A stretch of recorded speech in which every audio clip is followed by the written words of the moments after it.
नमस्कार दोस्तों, मैं रोहित सर आज आपके सामने फिर अपने पार्ट्स एजुकेशन यूट्यूब चैनल के माध्यम से सामने आया हूँ। आज मैं फिर से आपको अपने इस चैनल के माध्यम से टेट, सीटेट और जो अभी हाल ही में यूपी में रिटेन एग्जाम प्राथमिक शिक्षक भर्ती परीक्षाओं के संचालित हो रहे हैं उसके विषय बताता हूँ। मित्रों, आपने देखा होगा पिछले काफी वर्ष से इलाहाबाद में टेट, सीटेट और लिखित परीक्षा के लिए मैं आपको तैयारी करा रहा हूँ लगातार। इसमें आज मैं आपको बताऊंगा हाल में ही सबसे पहले जो अभी प्रस्तावित डेट है सीटीईटी के एग्जाम की। सीटीईटी के एग्जाम में सबसे बड़ी प्रॉब्लम मैं आपको बता दूं, जो बच्चे क्लियर नहीं होते, आपने देखा होगा कभी चाहे 2011 से लेकर आज 2018 तक जितने भी सीटीईटी के एग्जाम हुए, किसी भी साल 10% से ज्यादा रिजल्ट सीटीईटी का नहीं आया। उसका रीजन क्या था कि सीटीईटी और यूपीपीईटी के लेवल में अंतर होता है। मैं आपको बता दूं, देखिए जो प्रश्न होते हैं उसमें प्रश्नों में 5 पार्ट होते हैं। 5 पार्टों में सबसे मुख्य पार्ट होता है बाल मनोविज्ञान का। बाल मनोविज्ञान की भूमिका सबसे महत्वपूर्ण होती है, चाहे आप यूपीपीईटी का एग्जाम देने जाइए, चाहे सीटीईटी का एग्जाम देने जाइए, चाहे रिटेन का एग्जाम देने जाइए। इसमें जो साइड साइकोलॉजी होती है, बाल मनोविज्ञान होता है, उसके लिए महत्वपूर्ण होता है, इसलिए सीटीईटी है। क्योंकि सीटीईटी में अगर आप हिंदी पढ़ने जाते हैं तो हिंदी में 15 क्वेश्चन तो हिंदी के होते हैं, लेकिन 15 क्वेश्चन हिंदी शिक्षण होता है जो पेडागॉजी होती है बाल मनोविज्ञान की। 15 क्वेश्चन मैथ होता है तो 15 क्वेश्चन मैथ की पेडागॉजी होती है, गणित शिक्षण होता है। 15 क्वेश्चन संस्कृत या अंग्रेजी होता है तो 15 क्वेश्चन उसी संस्कृत या अंग्रेजी वाले भाग में पेडागॉजी का होता है। और 15 क्वेश्चन जो पर्यावरण होता है उसमें 15 क्वेश्चन बाल मनोविज्ञान के होते हैं। इसलिए जो 30 क्वेश्चन है, अपने 30 क्वेश्चन है बाल मनोविज्ञान के, वो तो होते ही होते हैं, लेकिन बाल मनोविज्ञान इन सारे पार्ट्स को कवर करता है और उनके आधार पर क्रियाकलाप करता है। आप मेरे इस यूट्यूब चैनल में पुराने वीडियोस कई देख सकते हैं जिसमें मैंने टेट, सीटेट के विषय बताया। और मैं आपको बता दूं, अगर हम स्पेशली सीटीईटी की बात करते हैं तो स्पेशली सीटीईटी में जो क्वेश्चन पूछे जाते हैं वो कभी भी फंडामेंटल मोड के क्वेश्चंस नहीं होते। फंडामेंटल मोड के क्वेश्चंस नहीं होते, हर समय अप्लाइड मोड के क्वेश्चन होते हैं। जो अप्लाइड मोड के क्वेश्चन होते हैं उसमें 2-2, 3-3, 4-4 लाइन के प्रश्न होते हैं, 2-2, 3-3, 4-4 लाइन के उत्तर होते हैं, जिनके आधार पर संकल्पनाएं आपको बनानी होती है और उनके आधार पर संकल्पनाएं बना करके आप इसकी समस्या का समाधान करते हैं। इसीलिए टेट में तो आप बहुत आसानी से हो सकता हो कर लेते हो, लेकिन सीटीईटी में ये बहुत मुश्किल प्रक्रिया होती है कि आपको इससे गुजरना होता है। अब जैसे प्रश्न मैं बता दे रहा हूं, एक प्रश्न आया था, जो क्वेश्चन पूछा गया था सीटीईटी में, प्रश्न पूछा गया था एक बालक ने अपने घर में, एक बालक ने अपने घर में खिड़की के बाहर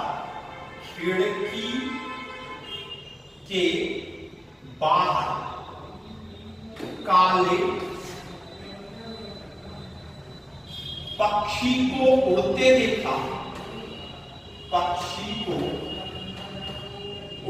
देखा, और तब वह बोलता है मम्मी से, और तब वह अपनी मम्मी से बोलता है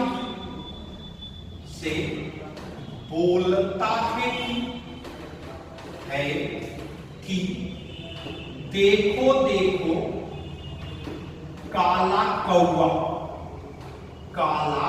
कौवा। इस तरह के मित्रों सीटीईटी में इस तरह के 2-2, 3-3 लाइन के प्रश्न होते हैं और इनके 2-2, 3-3 लाइन के उत्तर होते हैं। इस प्रश्नों को करने के लिए, सॉल्व करने के लिए आपको जब तक पूरे के पूरे कॉन्सेप्ट नहीं क्लियर होंगे तब तक हो।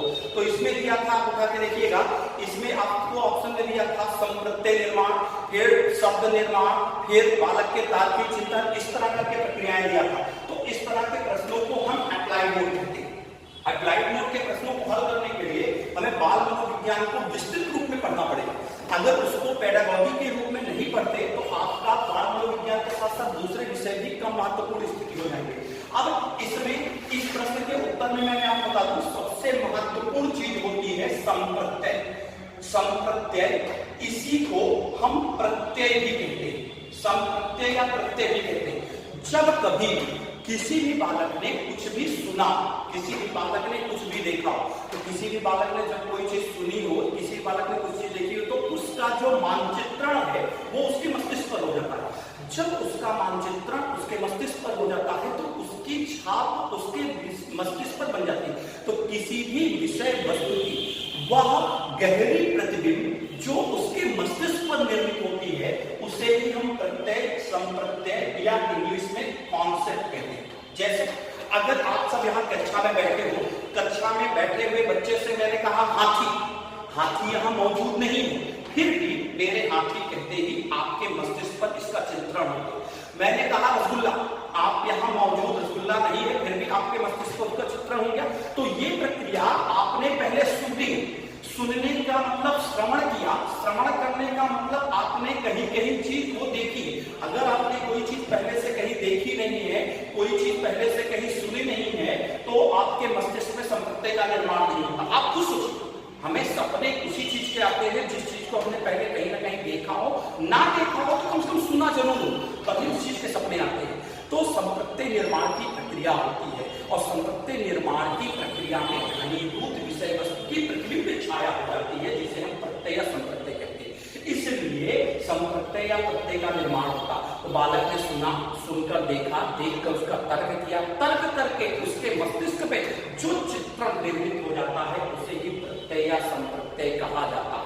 इसी के आधार पर प्रक्रियाएं संचालित होती है। तो मेरा प्रश्न बताने का मूल मंत्र यह था, सीटीटी में इसी तरीके के प्रश्न आते हैं। जैसे आप उठा के देख लीजिएगा, सीटीटी में पूछा जाता है स्कीमा क्या है, स्कीमा क्या है या स्कीम्स क्या है। बहुत से लोग आपको बता देंगे स्कीमा और स्कीम्स दोनों एक होते हैं। या इसके अलावा जीन व्याधि की जब प्रक्रिया पढ़ने जाते हैं तो जीन व्याधि की प्रक्रिया में सीधे सीधे 4 अवस्थाओं का वर्णन कर देते हैं। 4 अवस्थाओं में पहला संवेदीगामक सेंसरी मोटर स्टेज, दूसरा प्री ऑपरेशनल, तीसरा कंप्लीट ऑपरेशनल, चौथा फॉरवर्ड। इसके अलावा भी प्रक्रियाएं होती हैं। इसके अलावा कोहलबर्ग का नैतिक विकास का सिद्धांत होता है, उसके आधार पर प्रक्रियाएं संचालित होती है, उसके आधार पर हमारा क्रियान्वयन या क्या होता है। लेकिन उसमें भी आपने देखा होगा, आप उठा के देख लीजिए, कोहलबर्ग का 1 2 3 4 करके ऐसे देता है, 1 2 3 4 करके 1 2 3 4 करके उसके मैचिंग करने को आते हैं, जिसकी 6 विशेषताएं होती है। तो ये आपके पेडागॉजिकल अप्रोच का है। मैं रोहित सर यहाँ इलाहाबाद में मैंने अपनी ऑफलाइन कोचिंग आपको ली, ऑनलाइन तो मैं आपको पढ़ाने जा रहा हूँ, ऑफलाइन कोचिंग के माध्यम से भी मैं अपने नए बैचेज स्टार्ट करने जा रहा हूँ। जिसकी जानकारी अगर आपको किसी को कोचिंग करनी है, क्लास करनी है, तो 9451216656 पर लिख सकते हैं। जो लोग बाहर से बैठे हुए टेट सीटेट लिखित परीक्षा के साथ साथ मैं आपको बता दूं, एमपी में भी वर्ग का एग्जाम होने जा रहा है, जिसमें भी बाल विकास की प्रक्रियाएं होती हैं, उसके भी नियमित वीडियो अब मैं आपको रेगुलर वे में देता जाऊंगा। ठीक है, अगर हम बात करते हैं बाल विकास की, बाल विकास में सबसे पहला चैप्टर ग्रोथ और डेवलपमेंट का होता है। ग्रोथ और डेवलपमेंट की प्रक्रिया होती है जिसको हम अभिवृद्धि और विकास कहते हैं। अभिवृद्धि और विकास की जो प्रक्रिया होती है, अभिवृद्धि किसी भी बालक का शारीरिक पक्ष होता है, विकास किसी भी बालक का शारीरिक, मानसिक, सामाजिक, संज्ञानात्मक सभी पक्ष होते हैं। अब इसमें ज्यादा अगर आप विकास की प्रक्रिया का बात करेंगे तो आप देखेंगे सबसे ज्यादा आजकल विकास की प्रक्रिया में संज्ञानात्मक विकास पूछा जाता है। संज्ञानात्मक विकास के साथ साथ इसी विकास की प्रक्रिया में आजकल सबसे ज्यादा पूछे जाने वाली चीज जो हो गई है वो सामाजिकरण हो गई। और मुख्य रूप से अगर हम सीटीटी की स्पेशली बात करें तो स्पेशली सीटीटी में विकास प्रक्रिया के जितने सिद्धांत होते हैं वो सबसे मुख्य होते हैं जिनको होता है। अब लोग करते क्या है, विकास में बाल्यावस्था, शैशवावस्था, किशोरावस्था की व्याख्या करते हैं, उसमें शारीरिक संरचना को बता देते हैं, इतने दांत हैं, इतनी हड्डियां हैं, वो सही है। लेकिन अगर हम सीटीटी की स्पेशली बात करते हैं तो वो प्रक्रियाएं मुख्य रूप से इन चीजों पर डिपेंड हो जाती है। इसके बाद ग्रोथ और डेवलपमेंट के बाद दूसरा सबसे महत्वपूर्ण चैप्टर जो होता है लर्निंग या अधिगम की प्रक्रिया होती है।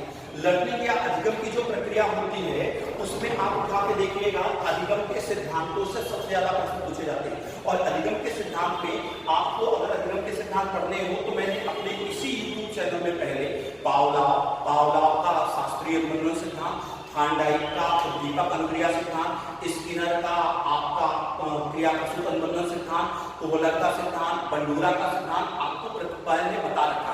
फिर से लेकिन मैं अब स्पेशली टेट, सीटेट और लिखित परीक्षा के साथ साथ एमपी के लिए भी ऑनलाइन क्लासेस स्टार्ट करने जा रहा हूं। ऑनलाइन के साथ साथ ऑफलाइन क्लासेस भी मेरी अपनी खुद की कोचिंग पार्थ एजुकेशन कोचिंग जो कि इलाहाबाद प्रयागराज में डीजे हॉस्टल के सामने चर्चल रोड पर स्थित है, वहां चलने जा रही है। इसी हफ्ते से इसके बैचेज स्टार्ट हो जाएंगे। अब यहाँ पर लर्निंग में सिद्धांत हो गए। लर्निंग में सिद्धांत के बाद मुख्य रूप से किसी भी बालक की शैक्षणिक प्रक्रियाओं को संचालित कैसे किया जाता है, वो सीखता है तो सीखना कैसे, उसके सीखने की प्रक्रिया का क्रियान्वयन होता है। इसके बाद लर्निंग के बाद इसमें आपका इंटेलिजेंस आ जाता है।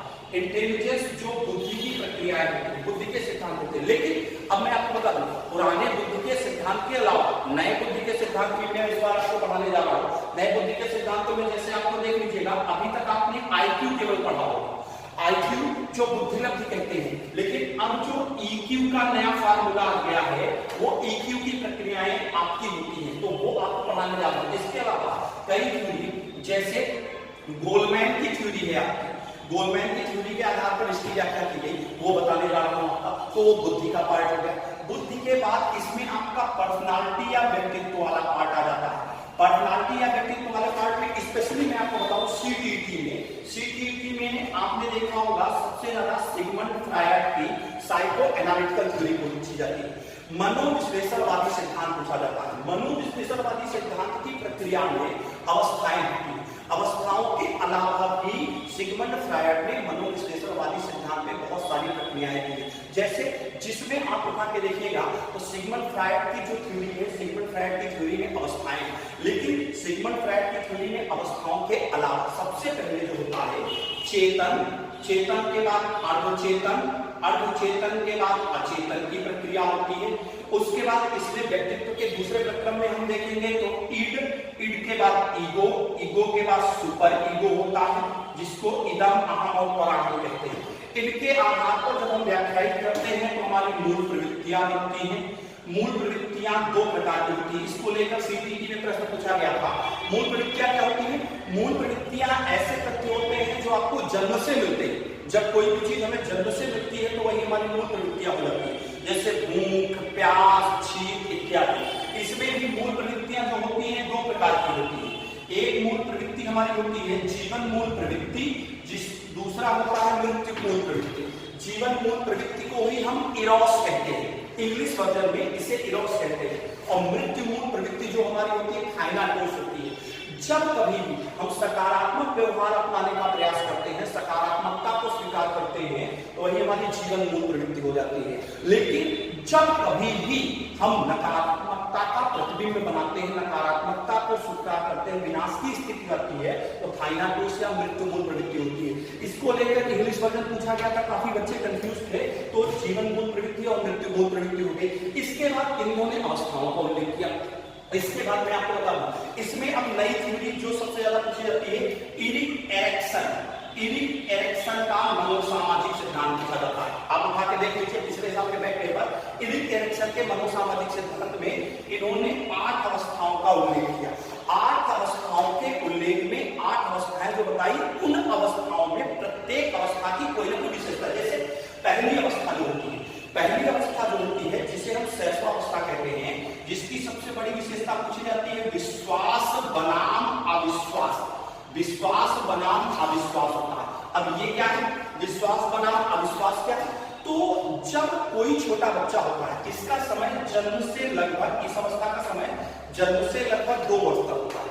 जब कभी भी कोई छोटा बच्चा होता है तो वह छोटा बच्चा सबसे पहले अपने माता पिता के आधार पर कोई भी क्रियाकलाप करता है, पूरी प्रक्रियाएं करता है। जब माता पिता के आधार पर कोई भी क्रियाकलाप करता है, पूरी प्रक्रियाएं करता है, तो वह उन पर विश्वास दिखाना शुरू करता है। लेकिन धीरे धीरे करके जब बच्चा बड़ा हो जाता है तो माता पिता बच्चे के अलावा बच्चे को छोड़ भी देते हैं, तो बच्चा अपने कार्य खुद करने लगता है, माता पिता अपने काम में बिजी हो जाते हैं। जब बच्चे को छोड़कर माता पिता अपने काम में बिजी हो जाते हैं, तो वही प्रक्रिया बन जाती है किसकी? अविश्वास की प्रक्रिया बन जाती है। तो वो इसी तरीके से 8 अवस्थाओं का उल्लेख होता है। इसके बाद अगर हम सीटीईटी की स्पेशली बात करते हैं तो सीटीईटी में आप उठा के देख लीजिए, चाहे हिंदी हो, संस्कृत हो, अंग्रेजी हो, गणित हो, विज्ञान हो, पर्यावरण, कोई विषय, एनसीएफ एक सबसे महत्वपूर्ण स्थिति होती है, एनसीएफ जो हर जगह पूछी जाती है। एनसीएफ की प्रक्रिया क्या है। एनसीएफ में सामान्य रूपों से लोग बताते हैं 1 से लेकर कक्षा 5 तक। मैं आपको कह रहा हूं 1 से लेकर कक्षा 12 तक एनसीएफ होता है। प्रत्येक विषय के प्रत्येक कक्षा में क्या उद्देश्य है, किस बच्चे को कितना पढ़ाया, कितना लिखाया, कितना सिखाया जाना चाहिए, इसको हम एनसीएफ में बतलाते हैं। इसके बाद राइट टू एजुकेशन है, शिक्षा का अधिकार अधिनियम, ये भी हर विषय में पूछा जाता है। इसके अलावा जो शिक्षण प्रक्रियाएं होती हैं हर विषय की, वो महत्वपूर्ण होती है। शिक्षण प्रक्रियाओं में प्रत्येक विषय के जो शिक्षण होते हैं वो महत्वपूर्ण होते हैं। और सबसे ज्यादा मूल्यांकन प्रक्रिया होती है। और मूल्यांकन में भी आप उठा के देख लीजिए, इस बार जो एग्जाम हुआ 2 से 3 क्वेश्चन पूछे गए। 2-3 क्वेश्चन जो 30 में से साइको वाले क्वेश्चन थे, 2 से 3 क्वेश्चन पूछे गए, नए मूल्यांकन पूछे गए, जिसमें सबसे ज्यादा फॉर्मेटिव और समेटिव इवैल्यूएशन। फॉर्मेटिव और समेटिव के बाद दूसरी सबसे मुख्य प्रक्रिया जो आती है ग्रेडिंग सिस्टम को लागू हो गया। इस सब के अलावा, ये तो मुख्य चैप्टर थे, इन सब के अलावा प्रत्येक विषय के शैक्षणिक प्रक्रियाओं का उल्लेख किया जाता है। तो मित्रों, मैं रोहित सर अब पार्थ एजुकेशन यूट्यूब चैनल के माध्यम से नियमित रूप से आपके पास ही आने जा रहा हूं। साथ ही साथ आपसे सुझाव चाहता हूं कि कैसे मैं इस चैनल को और आगे तक बढ़ाऊं।